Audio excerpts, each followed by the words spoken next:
Welcome back to this, the second week of a 2-week holiday, where we spent the first week in Valencia. After a quick Uber, a short train journey, we found ourselves in Sagunto, being picked up at the train station by our very helpful host. We made every effort to speak the limited bit of Spanish we were able, and we were repaid with friendly service from the locals. Where we were staying in the old town, it felt like the heart of the community, with vibrant local culture in cafes, bakeries, restaurants and bars.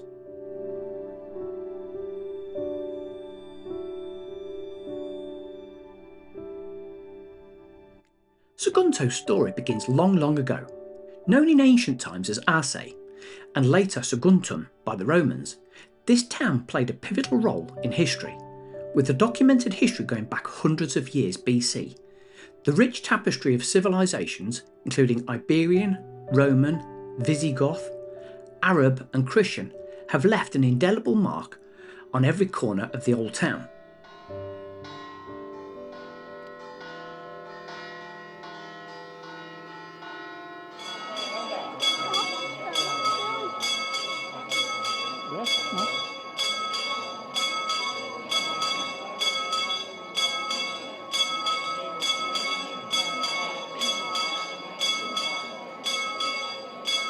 Right below the castle, carved into the hillside, is another of Sagunto's crown jewels, the Roman Theatre.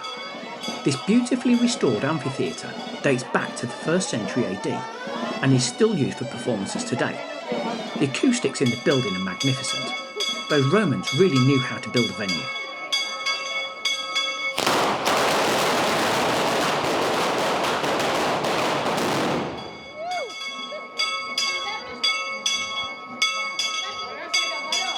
But Sagunto isn't just about ancient ruins. The old town itself is a charming maze of narrow cobbled streets, whitewashed houses and hidden plazas. This is where you really feel the communal spirit. You'll stumble upon beautiful churches and towers like the Church of Santa Maria. Take your time, wander and just soak it all in.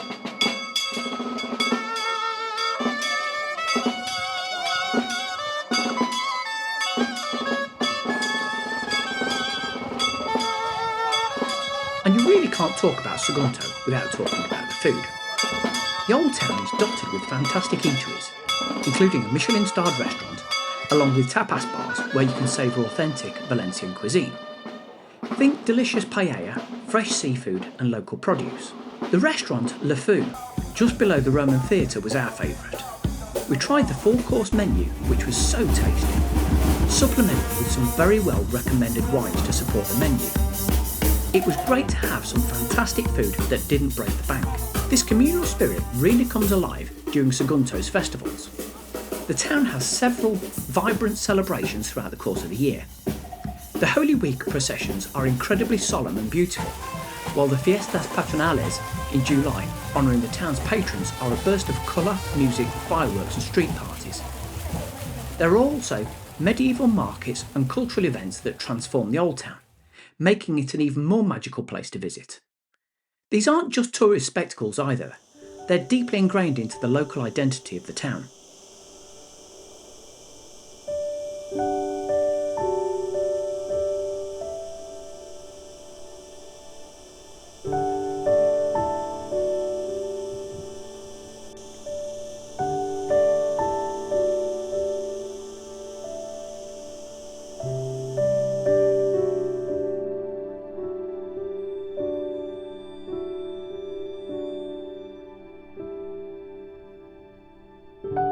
So, how do you get to this amazing place? Sagunto is super accessible. By car, it's an easy 25 to 30 minute drive north of Valencia city centre by the V21 or the AP7. By train, regular Cercanías commuter train services run from Valencia's Nord station directly into Sagunto. It's a quick and affordable ride, taking around 30 minutes. The train station for the old town is Sagunt, and for the beach, it's Puerto de Sagunt. Alternatively, by bus, there are also intercity bus services connecting Valencia and Sagunto.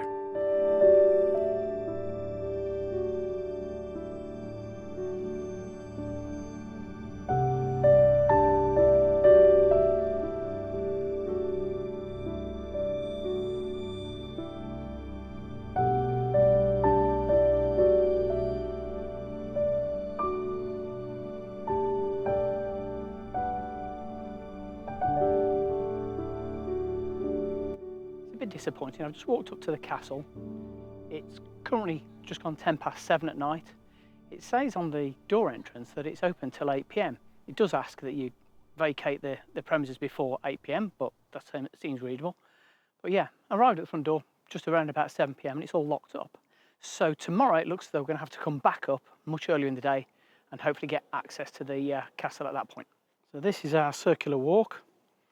It's a gravel path, allegedly, as I say, 2 kilometres in circumference. So we're going to go and walk around this and see what the views are around. Hopefully we'll be able to get up on some high ground and get a view of the castle. However, for the moment, I'm being bothered by flies and mosquitoes or whatever, so I'm going to keep moving. So this is looking as though this is going to be indicative of what the path looks like. So again, another need for stout footwear if you're coming up on this one. It's a little bit challenging, I will give you that. Not necessarily one. I wouldn't be coming up here in the dark, put it that way.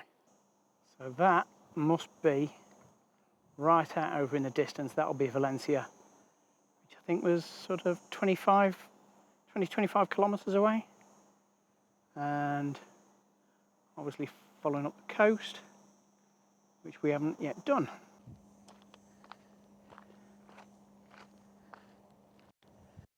When they say this is doing a circuit around the outside, really is clinging on tight to the edge of the castle. I hope there's nowhere to fall. So we're scrabbling over stuff like that, and the next minute you're faced with a potential rock fall away from you like that. However, we will continue. In hindsight, I think I missed a turn somewhere, because it appears there's folks over there in the distance. I should be on that lower path. Not sure how I ended up here, but we're going to have to put the camera away and use hands and feet and everything to scramble down this. Not sure what I did wrong, but I've had to scramble down there, climb down this wall, practically fall down this scree. Definitely went wrong somewhere along the way. As we know, I came up around that top, tried to cut across that top corner of the castle, when really I should have been on this lower path. Really have no idea where I've gone wrong, but I know that I'm about to get back on the path because you've got these signboards. So I'm back on the beaten track. I think I had a little mini adventure that wasn't necessarily needed. These are the signboards that you're looking for. As long as you've always got one of them in sight, you know you're on the beaten path, rather than doing like I've done and end up scrambling all over the side of the cliff face. However, that said, I'd much rather be out here doing this tonight on such a beautiful evening. I'd rather be doing this than sitting watching the TV. I've got this funny idea that my walk might have come to a halt. I think the walk would take you through that gateway and potentially through the castle, because down here I don't see anything that's particularly passable. So I think I'm going to have to go and retrace my steps, but this time hopefully without having to clamber up, and I can probably go and find out where the original path went. Having come this far, it is worth just stopping for a moment though, just to take in the view. This is clearly where I went wrong, because you're supposed to come down the path there. So I was right up, say, tight against that wall, so I should have been on some lower path, I'm guessing. Now, do I follow the path here, or do I follow that one up there? I'm going to try and take the lower path, I think.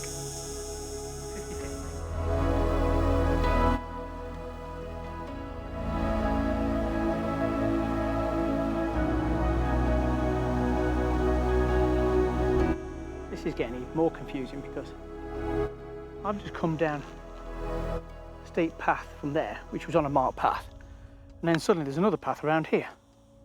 I have no idea which is the right way to go. So somewhere along the way, the path must have dropped down, because I'm significantly lower than I was earlier. No idea where I went along the way. I have to have a look on maps. As possibly can't tell from the video, but light levels are dropping quick. So I want to get out of here before it drops too dark too quickly. hillside's absolutely alive with the sound of all these crickets. I've really gone wrong somewhere along the way because I've dropped down onto a path that I was on 12 hours ago, whatever it was, this morning, when I took a walk over to the yellow fronted church over here and the Torre de Santa Ana. So I was here this morning. I have no idea where I've gone along. So there's lots of people, locals, walking their dogs. They clearly know all these little paths like the backs of their hands, but absolutely as an outsider trying to follow the marked path seems nigh on impossible. Either way, it's easy to drop down here. I know my way home, so I'm going to disappear back into the town, head down the steps and back, and I believe I've got an evening meal waiting for me. With the benefit of hindsight, it looks as though I'd stayed too close to the castle. Had I kept a little bit wider and lower, I'd have been able to get all the way around the castle.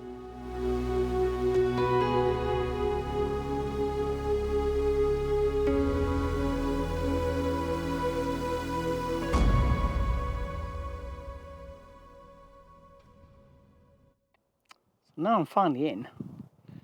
There is the big green gate that I was at last night trying to get through onto that path. So had that door been open, I'd have been able to walk in here. In the end, I had to double back.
And nowhere is that history more evident than the magnificent Sagunto Castle. Stretching over a kilometre along the hilltop, this isn't just one castle, but rather a sprawling complex of fortifications built by successive civilisations. As you walk through its various sections, the Plaza del Armes, the Estana, Dos de Mayo, you're literally stepping on layers of history. And the panoramic views, wow, absolutely spectacular. You can see for miles across the plains and out to sea. It's truly awe-inspiring.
So we've finally got Lorraine on the straight and narrow. She's got over this cold that she's had for a couple of 3 days.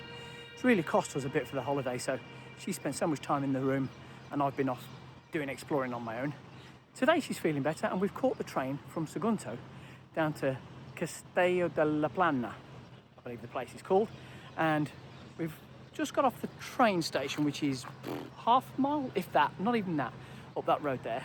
We tried to catch the tram down into here, and some lady very kindly said it's not worth trying to sort of deal with the trams. Apparently they won't accept anything less than a €10 note. You can only pay cash.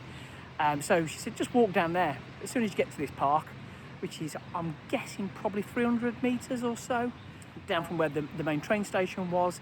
And we've just arrived in this park. Like I say, we're just trying to get out and about, having been sort of stuck in the apartment or in Sagunto for a few days. We just arrived in this park. We're going to take a walk around here, and then we're going to try and find our way into the centre and let's go and explore the delights that this place has got.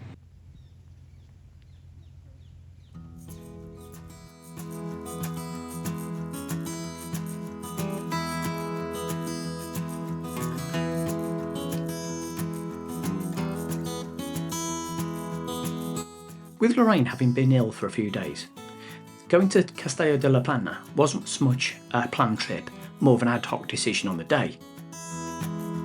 In hindsight, we messed up a little bit. If we'd have known where we were going, we would have planned certain places to go and see, and we missed out on some of the gems of the place, such as Concatedral de Santa Maria and El Fadri. Had we known where we were going to be going, we would have done more research and made better use of the day.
Now let's switch gears from ancient history to modern relaxation. Just a few kilometres from the old town lies Puerto de Sagunt, the port and beach area. This is a completely different vibe. It's home to long, wide sandy beaches, perfect for swimming, sunbathing and a leisurely stroll. The promenade is lined with cafes and ice cream parlours, and you can still see glimpses of its industrial past, now softened by new developments. It's a great spot to unwind after a day of historical discovery.